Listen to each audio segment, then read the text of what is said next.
আমার না থাকাতে কারো কিছুই থেমে থাকবে না। এই সত্যটা বুঝতে শেখা সবচেয়ে কঠিন।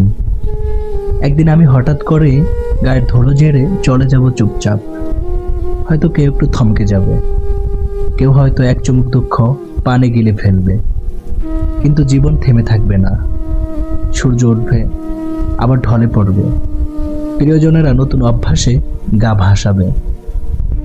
মানুষ ভুলে যেতে শেখে খুব সহজেই, আবার অভ্যস্ত হয় নতুন শূন্যতায়। হয়তো আমার খালি পড়ে থাকা চেয়ারে আরেকজন বসে যাবে, হয়তো আমার রেখে যাওয়া চিঠিগুলো একদিন পুরনো হয়ে যাবে। তবুও কিছুই থেমে থাকবে না। আমি থাকি বা না থাকি, এই পৃথিবী তার নিয়মে ঘুরে যাবে।